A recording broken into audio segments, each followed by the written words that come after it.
Assalamu alaikum warahmatullahi wabarakatuh to our viewers. Welcome back to another episode. Again, we're joined by Sheikh Abu Usamah. How are you doing, Sheikh? Wa alaikum salam wa rahmatullahi wa barakatuh. Alhamdulillah, I'm well. Akhi Edufan, hoping you're well. And our viewing audience, inshallah, hope all well. Inshallah, Sheikh, mix it up a bit. I like the yellow jumper, it looks good. So, inshallah, we're both looking good, feeling good. We'll crack on with it. So, the topic today is feminism. So this topic, I believe, will be a bit of a tricky one. Well, it definitely needs to be explored a lot more, but today we're going to have to keep it a bit brief as we're on a short time. Inshallah, we'll do what we can. So this topic, it's in need of a discussion as there are a lot of negative stereotypes about women and Islam. So mainstream media has perpetuated the idea that Muslim feminism is an oxymoron, as Muslim women are often portrayed negatively and they're generalized as an oppressed group in need of liberation. So all these stereotypes make it seem that feminism has no such place in Islam. So simply put, feminism is about both genders having equal rights and opportunities. So can we start this discussion by speaking about equality within our religion for men and women? Like, are men seen as equal to women?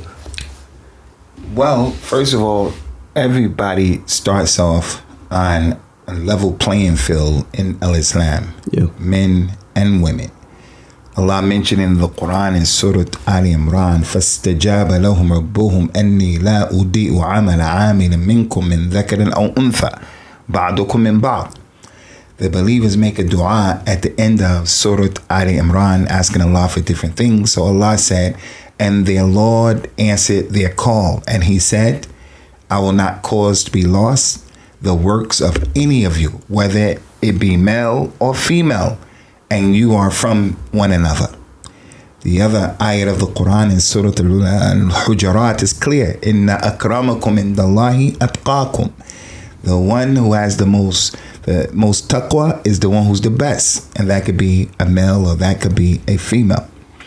So in terms of the ability to be slaves of Allah and servants of Allah, men and women are equal in their capacity and their ability to outpass each other. There's nothing that says that a woman is inherently more religious than a man or inherently less religious. There's nothing in our religion that says that. So Allah Azza wa Jalla has addressed the people, Ya ayyuhan nas, O mankind. That includes men and women. Ya ayyuhal ladhina amanu. That includes the men and the women. So we should understand that in regards to the capacity to be righteous, to be the best one with Allah, has nothing to do with a person's sex or a person's money or color. And the authentic hadith that is really clear.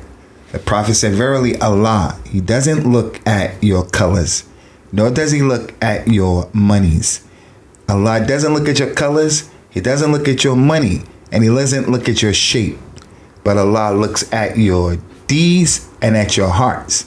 He looks at what you did and what you intended to do, because you may intend to do something that you're prevented from doing, but you still get the reward for doing that particular thing. So we have to make that very, very clear.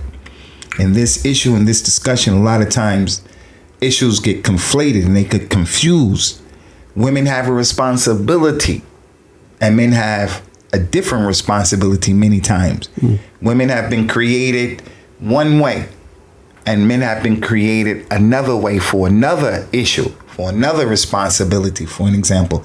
All of those are issues on the table for discussion, but in terms of the ability to position oneself to be a slave of Allah, no one living right now is better than Maryam, is better than Asiya, is better than Khadija, is better than Aisha, is better than Fatima, better than, not only from the companions, but even the women from the previous nations.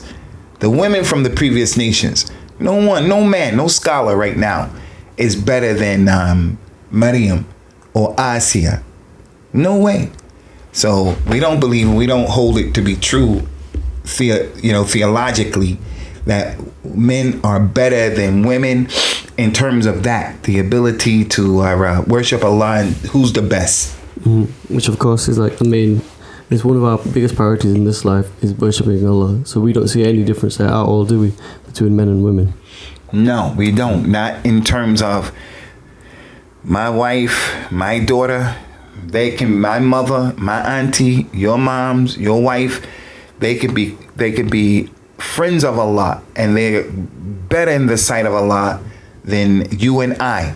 Just because we're men, this is a faulty statement. And a lot of times, and this is just an observation, it's not like a blanket stereotypical statement that I'm making, but a lot of times it's the woman who's getting up first and getting her family up and getting the husband up and the children. A lot of times that's usually the case.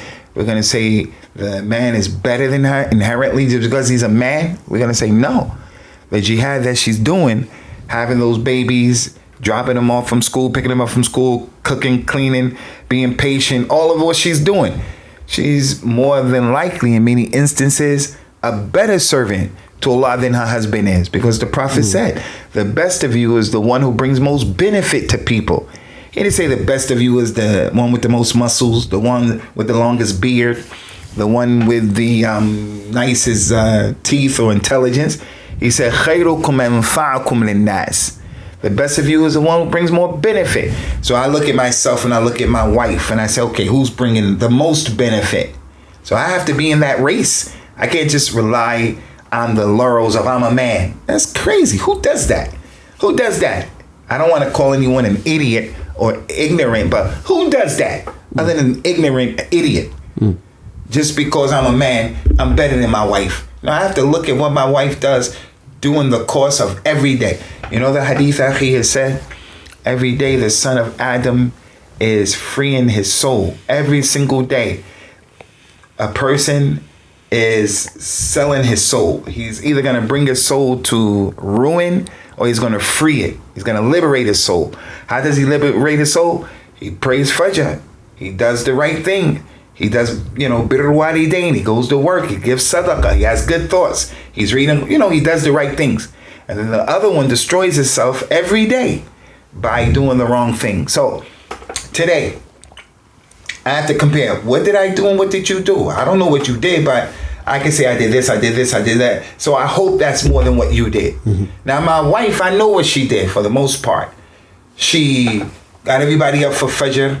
She made sure that the water was warm for me when I made my wudu. She put the coffee and the tea on for everybody. She ironed the clothes of the kids the night before. She, after the salah was over, she sat and made dhikr while the kids went upstairs. And then she, after making dhikr, she went inside and started preparing the breakfast. And then after that, she came and she prayed 2 rak'ahs after the sun came up. And I have the nerve to say I'm better than my wife because I'm a man. What idiot says that?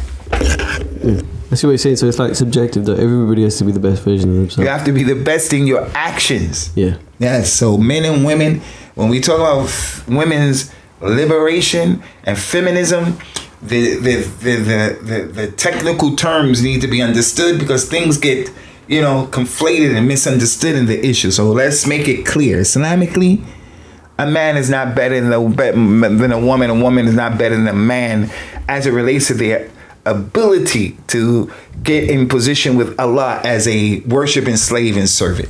Okay, so I know personally, and a lot of young Muslims like myself, we're a bit unsure about this whole idea of feminism existing within the religion because there's a lot of miscommunication, but also we're not sure exactly what we see. So, from my research, I found that, the idea of feminism having no place in Islam, it can stem from 2 different factors. So the first one being that mainstream and more so seen as radical feminism, it's historically seen religion as incompatible with their demand for women's equality. And then also a lot of secular feminists see Muslim feminists as a group in need of liberation. So although these Muslims are saying that we're feminists, they still view them as being in need of liberation. And then on the other hand, you got Muslim communities. Within the Muslim communities, the idea of feminism is seen as a Western idea and it's alien to Islam and threatening to Muslim values. And on top of that, women's rights and feminism have been used to justify the invasion of Muslim countries, both historically and in recent times. This, of course, results in feminism having a negative image in many Muslim countries. So there's kind of a divide on both sides. But maybe if we could learn more about it from either side, maybe it'd help. But also, does feminism have a place within the religion in that sense then? There's a lot to unpack in all of what you just mentioned. A lot of truths, from both sides of the spectrum, and a lot of cloudy issues. But one of the beautiful things about our religion is Al-Islam is a religion that insists that things are clear. In order to discuss something, we have to understand what we are discussing. Our religion is a religion of clarity, not ambiguity, as Allah said in many ayat. لِيَهْلَكَ مَنْ هَلَكَ أَنْ بَيِّنَ وَيَحْيَ مَنْ حَيَّ أَنْ بَيِّنَ. So that the one who is destroyed, Yawm al-Qiyamah, he'll be destroyed based upon clarity. And the one who is successful, goes to Jannah, he'll be successful because of clarity. The Prophet said, I've left you two things. You won't go astray. Night is like it's day. Meaning, Rasulullah came a long time ago, so that's like the day, and now it's the night. But he left us the Quran and the Sunnah. It will illuminate the way for you, make things clear. We have Surah Al-Bayyinah in the Quran. لَمْ يَكُنَ الَّذِينَ كَفَرُوا مِنْ أَهْلِ الْكِتَابِ وَالْمُشْرِكِينَ مُنْفَكِّينَ حَتَّى تَأْتِيَهُمْ الْبَيِّنَةِ. Al-Bayyinah is that thing that makes things clear. The Quran is called Al-Furqan. It is a criterion. It's not the religion of ambiguity. You don't know what to do. The halal is clear. The haram is clear. And between them is the gray area not many people know about. So whoever avoids the gray area has protected his deen and his honor. Whoever falls into the gray area has fallen into the haram. Stick with what's clear in our religion. So when it comes to the issue of feminism and women's liberation, some of what you said I agree with. I agree. There is women's liberation in Islam. Islam came to liberate the woman.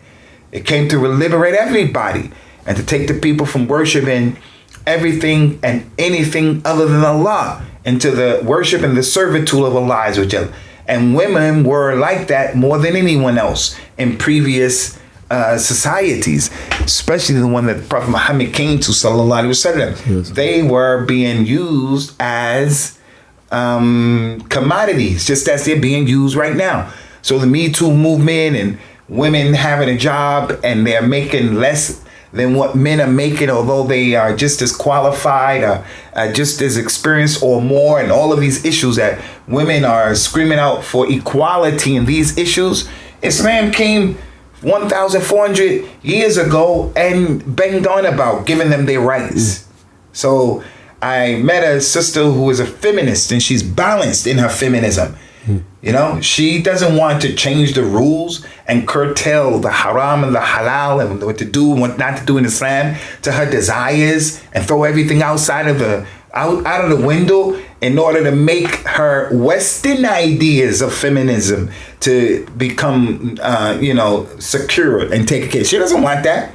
So I told her after listening to her, well, if this is the understanding of feminism that you'll have, I'm a feminist. You know, this comedian Dave Chappelle, he went through a lot from the LGBTQ community, especially the trans community, transgenders, transvestites, all this stuff.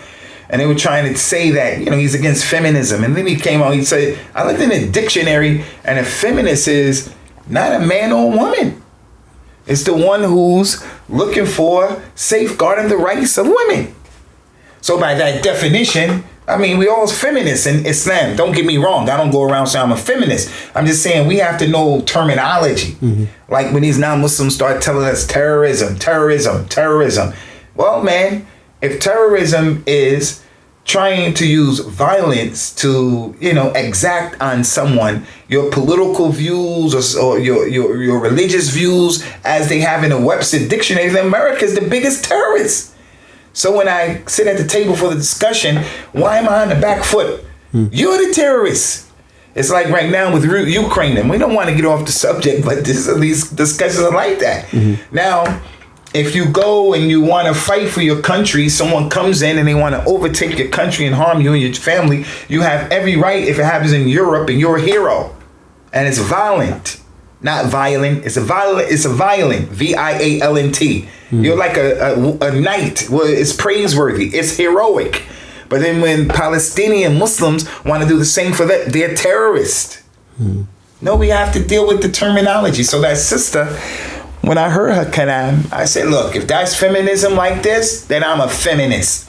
Our mother Khadija, radiyallahu anha, she was a strong woman.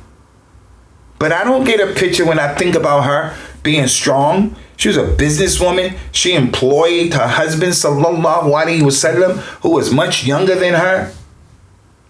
When he needed her support with all that money and wealth and prestige that she had, she still helped him. She doesn't come across to me like a woman with a three-piece suit, carrying a briefcase, going to a Fortune 500 company saying, I want equality and to sit at the table. I don't get that from her. I get a strong woman. Why? She has tawheed, she has virtues, she supports her husband, all of that stuff. I don't see that as a second-class citizen or something that's weak or subservient. A'udhu billahi. So we have to get the terminology right. No, I agree with that. And you did briefly mention on it how Islam, it was 1400 years ago. It was revealed in the 7th century. And when it came about, the Prophet ﷺ did give rights to women that didn't exist until Europe until much later. And I've got some examples. Women's reproductive rights, their rights in the inheritance of property, and also in divorce and marriage, them rights were also improved.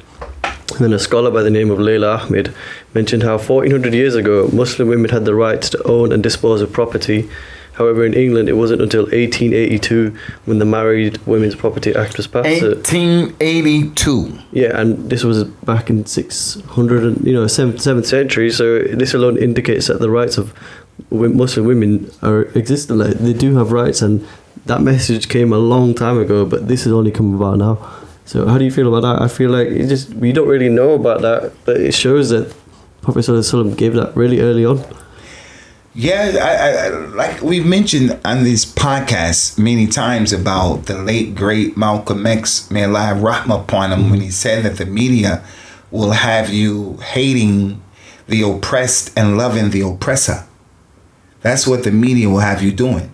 So the media, they dumb things down and they control people's minds.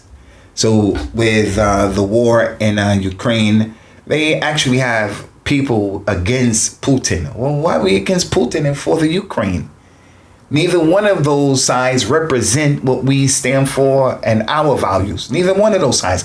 But they have us, for some reason, we're against Russia. And when Donald Trump said he's a good guy, it's like the politicians who are against him and the Republicans, they're saying, how can you say this? This is lack of patriotism. Why do I have to follow your point of view about liking this one or not liking that one? Let me choose who I like and who I don't like based upon analytics and being analytical and critical in my thinking. So Islam came and said, don't be a copycat. Think for yourself. Think for yourself. So these statistics that you gave, just to bring it back to the square, they clearly show and indicate when these people jump up and down and they talk about Prophet Muhammad married Aisha at such a young and tender age, and we become very defensive and very apologetically, a terrible thing we've done. That's terrible. I think the khutbah that I'm going to give tomorrow, inshallah, is going to be about the ayat, O mankind, we have created you in nations and tribes so that you can get to know one another. Not that you may despise one another. Verily, the best of you in the sight of Allah is the one who has the most taqwa. I think I'm going to give this khutbah tomorrow in Birmingham, 15 minutes, very short. And I'm going to ask the question, this ayat is telling us we've been made different nations and tribes to get to know each other. Mm-hmm. So when I meet you as a person from Pakistan, I meet them from Afghanistan, you meet me, African American, we share ideas and different things in life. But how am I going to get to know you, anybody else, if I don't even know myself? Mm-hmm. I have an identity. I don't even know who I am. I don't know. My real self is not one who thinks for me. I think because people are telling me how to think and what to think about and what's good and what's not good. I got to wear designer this and designer that. And I have to have this laptop and I have to have that. And I don't have to do that. Al-Islam said, come and be critical in your thinking. But even that has its boundaries. That doesn't mean you challenge Allah and say, why Allah? Why? No. But as it relates to mankind. So back to the point, brother. I know I digress, but I try to bring it back to the point. Those statistics about the rights that Al-Islam gave that you were reading from, Sister Leda, whoever her name was, right? May Allah bless her. This stuff is well known. Muslim women were allowed to get married who they want to marry and get divorced from them if they wanted to do so. Where in the church, you couldn't do that. You can't get married and you can't get divorced. It was like that in the church. Islam came and gave the Muslim woman rights to have property, rights, and a lot of this stuff was not given to her in the times of Jahiliyyah. She was being buried alive. To give you an extreme example of, she had no rights. Male chauvinism. That's male dominance. That's male vulm. Talk about the Me Too culture.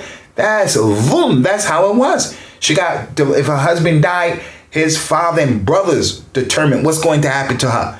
Rasulullah came and freed her and said what? He said, the best of you, I just said a few minutes ago, the best of you is the one who brings benefit to others, right? He said to the men, the best of you is the best of you to your families, and I'm the best one to my family. That's him telling us, take care of these women. That's him telling us, take care of these women. He says, sallallahu alaihi wasallam, anyone who has 2 daughters, he cultivates them, he grows them, he marries them off. I promise they will be a hijab for him from the nar of Jahannam.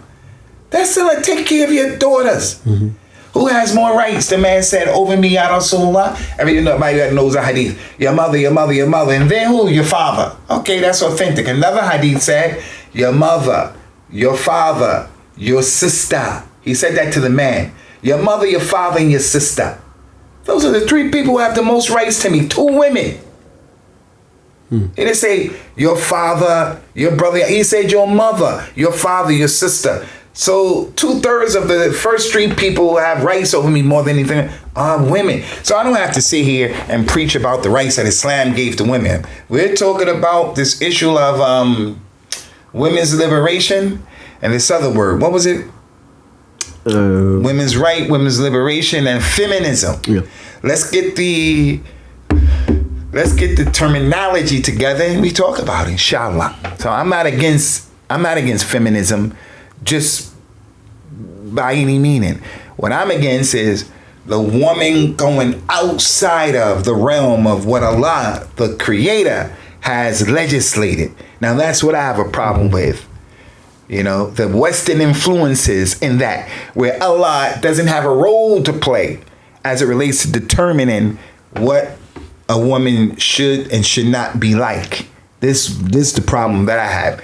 She wants to be equal in everything. She can't be equal in everything because Allah didn't make her equal in everything. He made her equal in some things. And there are many things she's not equal to the man. So if I have my son and a daughter, my son's going to get 2 sheep to be slaughtered for him. If my son and my daughter were to inherit from me, my son gets 100 and my daughter gets half of that, of whatever my son gets. So there are differences between the 2. Prophets and messengers came, there were many, they were men, none came as women. But other than that, in just terms of telling societies to take care of their women, then that's our deen. It's true. So yeah, I think that's a really good point to finish on, in the sense that when you hear the term feminism, don't necessarily be angry at it or be on the back foot. Instead, look towards your own religion and figure out that this thing has already been said, like this has already been stated. That's what I think is a good way. What do you think, Sheikh? Is that all right? Yeah, but I want to say this as well about being on the back foot and being defensive. You know, in our relationships, learn your partner in your relationship, because a lot of times your partner is the criminal, but they'll have you feeling and thinking and existing as if the problem is all from you, especially if they're narcissistic. So when you're discussing issues, understand what's on the table. What are we talking about right here? And once you understand what you're talking about, you don't have to scream, because those are smoke and mirrors. When you scream, you get disrespectful, the message gets lost in translation. But my point is, when we talk to non-Muslims about feminism, what are you talking about? So that we can, from that muntalaq, we could talk with knowledge. Yeah. What are you talking about terrorism? Well, what do you mean? Who are you talking about? And similar, when you have discussions with people, honey, what are you talking about? Because really, Stevie Wonder, who's a blind man, could clearly see that what you're doing is not right. And you just put across the situation. Don't get overindulged with what that person is bringing in the way of so much energy, being very loud. No. Let's deal with what's the issue on the table. I hope the listening audience understands what I'm talking about. No, I think we do. We, like you say, just keep it cool, and it was solid advice. Thank you very much, Sheikh. Inshallah, we'll come back to it another time, or we'll just figure out a different way to speak about it. But yeah, it was very brief, but I hope you guys enjoyed. Thank you very much, Sheikh, as usual. I think, my man, you're fine. Assalamu alaikum wa rahmatullahi wa barakatuh. Wa alaikum salam wa rahmatullahi wa barakatuh.